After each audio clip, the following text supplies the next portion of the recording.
Bonjour, je suis Monsieur Faux-Alain-Glove René, concepteur, développeur informatique, développeur logiciel. Aujourd'hui, dans le cadre de la continuité du cours sur la vie cellulaire, nous allons étudier la mort cellulaire. On dit que la cellule est morte quand l'anabolisme a définitivement cessé. La mort peut survenir de façon brutale, par coagulation du protoplasme. Elle peut survenir lentement et elle est précédée d'une période d'agonie, où l'on peut observer la mort des organes intracellulaires. La mort de l'un d'eux entraîne progressivement celle des autres. La mort, dans ce cas, n'est pas un phénomène instantané et la détermination du moment de la mort est difficile. Il y a donc l'échelon cellulaire. Il y a donc à l'échelon cellulaire une certaine analogie avec ce qui est observé chez les êtres supérieurs, dont les différents organes ne meurent pas en même temps. Le cerveau peut être mort alors que le cœur continue à battre et les poumons à respirer. On parle de coma dépassé ou état de mort cérébrale.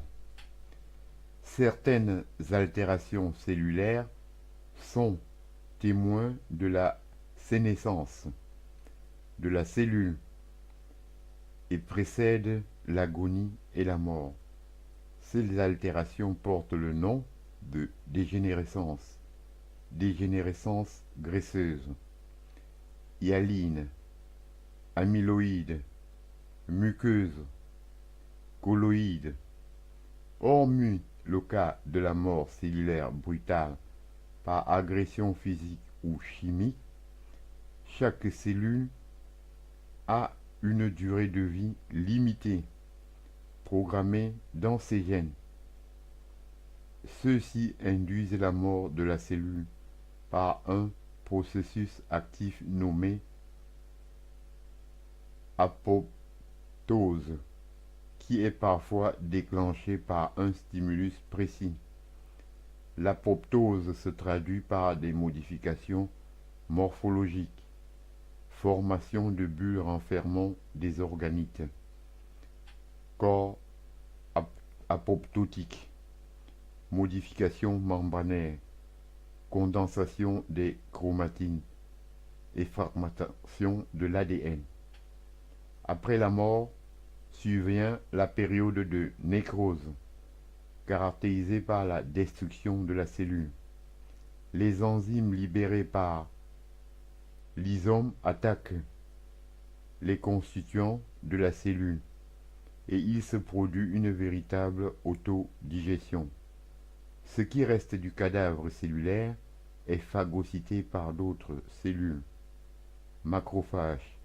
Il est rare que le cadavre cellulaire soit conservé par modification. Toutes les fonctions vitales se trouvent chez les êtres unicellulaires, réunis dans la même cellule. On dit que cette cellule est différenciée. Par contre, chez les êtres pluricellulaires, chaque fonction est dévolue à un groupe de cellules spécialisées. Toutes les cellules de ces organismes pluricellulaires sont donc spécialisées pour une fonction donnée. On dit qu'elles sont différenciées. Ainsi, j'en ai donc terminé avec la mort de la cellule. Je vous en remercie.